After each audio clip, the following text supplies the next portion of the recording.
सबसे पहले आतंकवाद और आतंकवादियों से लड़ते हुए हमारे जिन बहादुर जवानों ने अपनी शहादत दी है, उनकी शहादत को मैं नमन करता हूं, उनकी मैं स्मृति को नमन करता हूं। और साथ ही पहलगाम में जो निर्दोष नागरिक आतंकवादियों के द्वारा मारे गए हैं, उनकी भी स्मृति को मैं नमन करता हूं। मैं हमारे घायल सैनिकों के साहस को भी नमन करता हूं और ईश्वर से यह प्रार्थना करता हूं कि वह जल्द से जल्द स्वस्थ हो जाएं। मेरे दोस्तों, इन विषम परिस्थिति में आप सबके बीच आज आकर मैं स्वयं को बहुत ही गौरवान्वित महसूस कर रहा हूं। हमारे प्रधानमंत्री माननीय नरेंद्र मोदी जी के कुशल नेतृत्व और मार्गदर्शन में ऑपरेशन सिंदूर के दौरान आपने जो कुछ भी किया है, उस पर पूरे देश को गर्व की अनुभूति हो रही है। मैं अभी भले ही आपका रक्षा मंत्री हूं, लेकिन उससे पहले तो मैं भारत का एक नागरिक हूं। रक्षा मंत्री के साथ साथ मैं आज भारत के नागरिक के रूप में भी आप सबके प्रति आभार व्यक्त करने के लिए यहां मौजूद हूं। पहलगाम हमले के बाद हमारे जम्मू कश्मीर की जनता ने पूरी एकजुटता के साथ और पाकिस्तान और साथ ही साथ आतंकवादियों के प्रति जिस प्रकार से अपने गुस्से का इजहार किया है, मैं जम्मू कश्मीर की जनता का भी अभिनंदन करता हूं। मेरे साथियों, आपकी उस ऊर्जा को महसूस करने आया हूं जिसने दुश्मनों को नष्ट नाबूद कर दिया है। आपने जिस तरीके से सीमा के उस पार पाकिस्तान की चौकियों और बंकरों को आपने ध्वस्त किया, दुश्मन मैं समझता हूं उसे कभी भूल नहीं सकता। आपने देखा होगा कि आमतौर पर लोग जोश में होश खो देते हैं, लेकिन आपने जोश भी रखा, होश भी रखा और सूझबूझ के साथ दुश्मनों के ठिकानों को आपने बर्बाद किया है। आज मैं यहां रक्षा मंत्री के साथ साथ एक मैसेंजर के रूप में भी आप सबके सामने मौजूद हूं। पूरे देश की शुभकामनाएं, उनकी प्रार्थनाएं और उनकी कृतज्ञता को लेकर आप सबके बीच यहां मैं मौजूद हूं। एक तरह से आप समझिए कि मैं एक डाकिया बनकर आपके बीच आया हूं और देशवासियों का संदेश लाया हूं। संदेश यह है कि हमें हमारी सेनाओं पर गर्व है। साथियों, ऑपरेशन सिंदूर सिर्फ एक ऑपरेशन का नाम भर नहीं है, बल्कि यह एक हमारी प्रतिबद्धता है, यह हमारा एक कमिटमेंट है। एक ऐसी प्रतिबद्धता जिसमें भारत ने दिखा दिया कि हम सिर्फ डिफेंस नहीं करते हैं, जब वक्त आता है तो हम कठोर निर्णय भी लेते हैं और कठोर कार्रवाई भी करते हैं। यह ऑपरेशन उस एक एक जवान की आंखों में देखा गया सपना था कि हर आतंकी ठिकाना, चाहे वह घाटियों में छुपा हो या बंकरों में दबा हो, हम वहां पहुंचेंगे और दुश्मन की छाती चीर कर हम उन आतंकी ठिकानों को खत्म करके ही हम वापस लौटेंगे।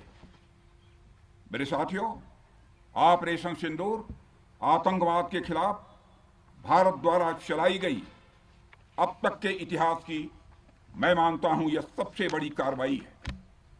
35-40 वर्षों से भारत सरहद पार से चलाए जा रही आतंकवाद का सामना कर रहा है।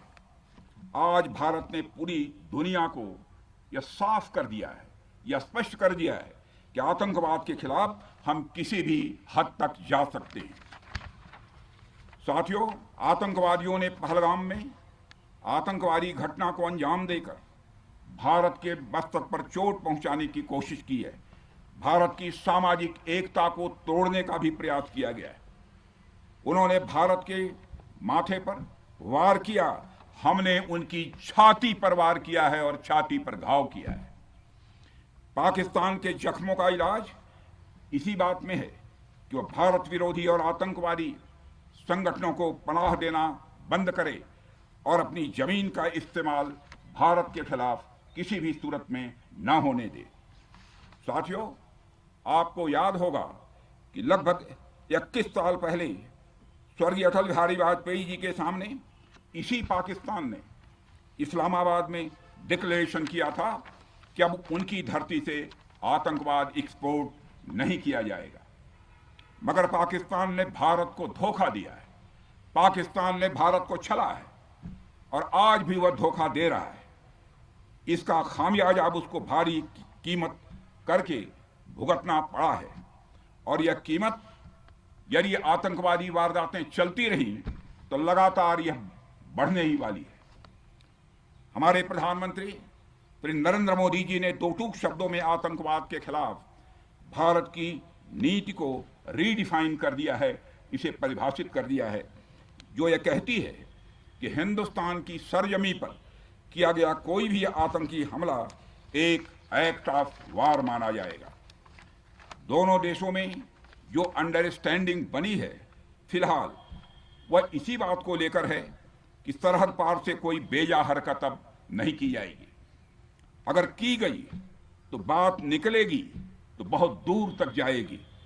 साथ ही हमारे प्रधानमंत्री ने यह भी साफ कर दिया है, आतंक और बातचीत कदापि एक साथ नहीं चलेंगे और अगर बात होगी तो आतंकवाद पर होगी और पाक ऑक्युपाइड कश्मीर पर ही होगी। साथियों, ऑपरेशन सिंदूर की कामयाबी ने पाकिस्तान में छिपे आतंकी संगठनों और उनके आकाओं को भी यह साफ बता दिया है कि वे कहीं भी अपने आप को महफूज और सुरक्षित न समझें। अब वे हमारे बहादुर भारतीय सेनाओं के निशाने पर हैं। दुनिया जानती है हमारी सेनाओं का निशाना अचूक है और जब वो निशाना लगाते हैं तो गिनती करने का काम वह दुश्मनों पर छोड़ देते हैं। साथियों, आज आतंकवाद के खिलाफ भारत की प्रतिज्ञा कितनी कठोर है इसका पता इसी बात से चलता है कि हमने उनके न्यूक्लियर ब्लैकमेल की भी परवाह नहीं की है। पूरी दुनिया ने देखा है कि कैसे गैर जिम्मेदाराना तरीके से पाकिस्तान द्वारा भारत को अनेक बार एटमी धमकियां दी गई हैं। आज श्रीनगर की धरती से मैं पूरी दुनिया के सामने यह सवाल उठाना चाहता हूं कि क्या ऐसे गैर जिम्मेदार और रोग नेशन के हाथों में परमाणु हथियार सुरक्षित हैं? मैं दुनिया के सामने यह सवाल खड़ा करना चाहता हूं।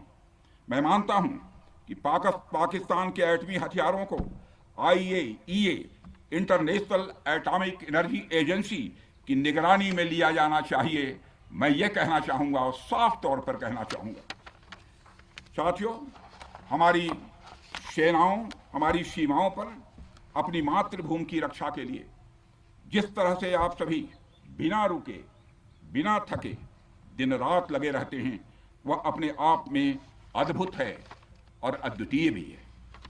आपकी यही बातें हम सब भारतीयों के लिए मार्गदर्शक का कार्य करती हैं। यही कारण है कि मैं हमेशा आपसे मिलने के लिए उत्साहित रहता हूं ताकि आपके अंदर की ऊर्जा से हम सब भी कुछ प्रेरणा ले सकें। साथियों, आतंकियों ने पहलगाम में धर्म पूछकर हमारे निर्दोष लोगों को मारा। उसके बाद आपने जो जवाब दिया उसे पूरी दुनिया ने देखा है।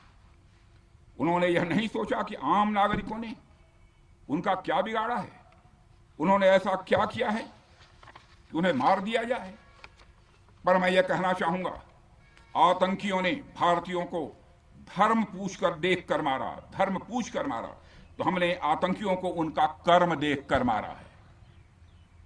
उन्होंने धर्म देखकर बेगुनाहों की जान ली, यह पाकिस्तान का कर्म था। हमने कर्म देखकर उनका खात्मा किया, यह हमारा भारतीय धर्म है। एक रक्षा मंत्री के रूप में मुझे आप सबको बेहद नजदीक से वर्षों से जानने का और समझने का अवसर मिला है। मैं आपके साहस और पराक्रम को तो जानता ही हूं, साथ ही साथ पहलगाम जैसी घटना के प्रति आपके गुस्से को भी मैं अच्छी तरह जानता हूं। साथियों, मुझे पता है कि पहलगाम के बाद आपके अंदर गुस्सा था, पूरे देश के अंदर गुस्सा था। मुझे पता है कैसा महसूस होता है जब धमनियों में बह रहा रक्त बेकाबू होने लगे। और मुझे इस बात की खुशी भी है कि आपने अपने गुस्से को सही दिशा देते हुए बड़ी बहादुरी और सूझबूझ के साथ पहलगाम का बदला लिया है। रही बात पाकिस्तान की, तो उसकी बात ही क्या करूं आपसे। वह देश तो मांगते मांगते अपनी जहालत से एक ऐसी हालात में आ गया है कि उसके बारे में यह भी कहा जा सकता है कि पाकिस्तान जहां भी खड़ा होता है वहीं से मांगने वालों की लाइन प्रारंभ हो जाती है। अभी आपने सुना ही होगा कैसे वह फिर एक बार इंटरनेशनल मॉनेटरी फंड IMF के पास कर्ज मांगने गया। वहीं दूसरी तरफ हमारा देश है कि हम आज उन देशों की श्रेणी में आते हैं जो IMF को फंड देते हैं ताकि IMF गरीब देशों को कर्ज दे सके। ऐसी स्थिति में हमारा यह भारत है। रामचरितमानस में स्वामी तुलसीदास जी ने लिखा है, जहां सुमतितः संपत्ति नाना, जहां कुमतितः विपत्ति निदाना। यानी जहां सुमति होती है, अच्छी नीतियां होती हैं, वहां सुख और समृद्धि होती है, और जहां कुमति होती है, बुरी मति होती है, केवल दूसरों के हित की भावना होती है, वहां तरह तरह की विपत्तियां स्वाभाविक रूप से आती ही हैं। पाकिस्तान जिसका जीता जागता यह उदाहरण है। साथियों, भारत के बारे में पूरी दुनिया यह बात जानती है कि हमने हमेशा शांति को प्राथमिकता दी है। हम आमतौर पर युद्ध के समर्थक कभी नहीं रहे, लेकिन स्थितियां जब इतनी विकट हो जाएं, जब देश की संप्रभुता पर आक्रमण होने लगे, तो जवाब देना यह आवश्यक हो जाता है। राष्ट्रकवि रामधारी सिंह दिनकर जी की पंक्तियां आपके सामने रखना चाहूंगा। रुग्ण होना चाहता कोई नहीं, रुग्ण होना चाहता कोई नहीं, रोग लेकिन आ गया जब पास हो तिक्त औषधि, कड़वी औषधि। तिक्त औषधि के सिवा उपचार क्या, शमित होगा वह नहीं मिष्ठान्न से। यानी कोई बीमारी अगर लग जाए तो वह मिठाई से दूर नहीं होती है, उसके लिए कड़वी दवा ही काम करती है। इसलिए आतंकवाद जैसे रोग के लिए भी ऑपरेशन सिंदूर जैसी दवा की बड़ी जरूरत हो गई थी। साथियों, पूरे देश में हमारी सेनाओं को और हमारे सैनिकों को एक सम्मान की दृष्टि से देखा जाता है। एक सशक्त राष्ट्र वही होता है जो अपनी सेनाओं को सम्मान के साथ साथ आधुनिक हथियार और साजो सामान भी दे जिसकी उसे जरूरत है। मुझे गर्व है कि आज प्रधानमंत्री जी के नेतृत्व में सरकार हमारी सेनाओं के लिए यह सब सारा काम कर रही है। हमने यह सुनिश्चित किया है कि हमारी सेनाएं हर परिस्थिति के लिए तैयार रहें।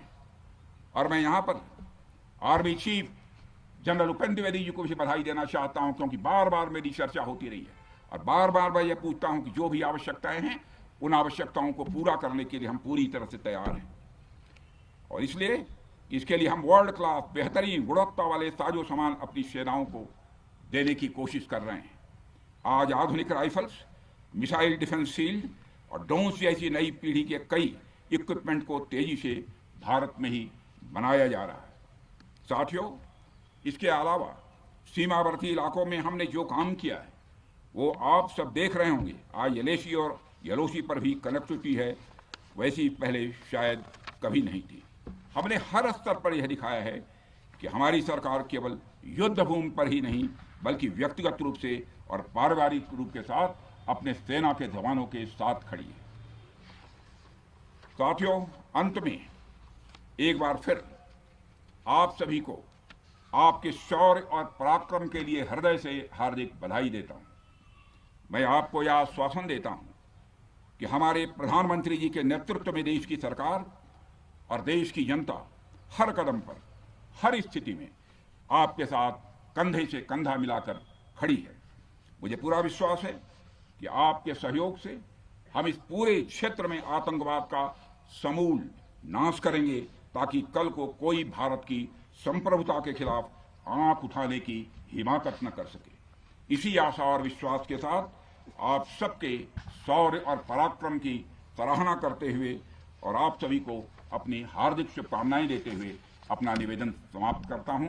बोलिए जय हिंद, जय हिंद। यहाँ का